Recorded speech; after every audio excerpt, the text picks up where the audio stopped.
بکر صدیق رضی اللہ تعالی عنہ افضل بشر بعد از انبیاء کیوں؟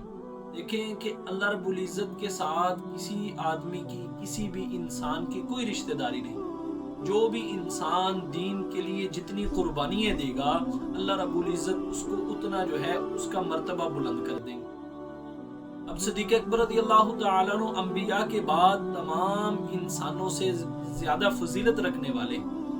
اس کی وجہ بھی صدیق اکبر رضی اللہ تعالیٰ عنہ کی قربانی ہے۔ ان قربانیوں کی بنا پر رسول اللہ صلی اللہ علیہ وسلم نے صدیق اکبر رضی اللہ تعالیٰ عنہ کی مختلف موقعوں پر جو ہے تعریف بھی کی، اور مختلف موقعوں پر صدیق اکبر رضی اللہ تعالیٰ عنہ کے فضائل بھی بیان کی۔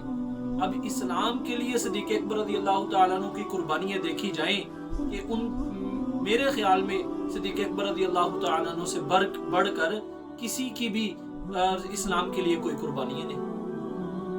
جس وقت اسلام لائے، خود کی ان کی 6 ریشم کی دکانیں، سارا مال دین کے لیے وقف کر دی،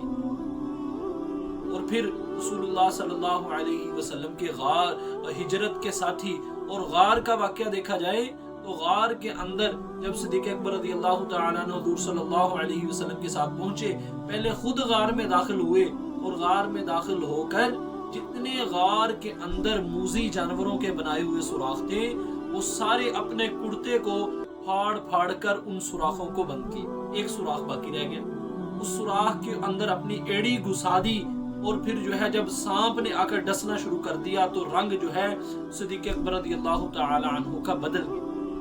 تو پھر رسول اللہ صلی اللہ علیہ وسلم جب بیدار ہوئے تو اپنا لعاب جو ہے وہ حضرت صدیق اکبر رضی اللہ تعالی عنہ کی ایڑی پر لگایا، جس سے شفا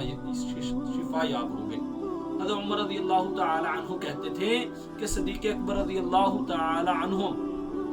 کی ایک جو نیکی ہے، غار والی ایک جو نیکی ہے، وہ مجھے اگر مل جائے تو میں اپنی ساری زندگی کی، اپنی ساری اسلام لانے کے بعد جتنی میری نیکیاں ہیں وہ میں صدیق اکبر رضی اللہ تعالیٰ عنہ کو دینے کے لیے تیار ہوں۔ یہ کون کہہ رہا ہے؟ عمر فاروق کہہ رہے ہیں، جن کے لیے رسول اللہ صلی اللہ علیہ وسلم نے ارشاد فرمایا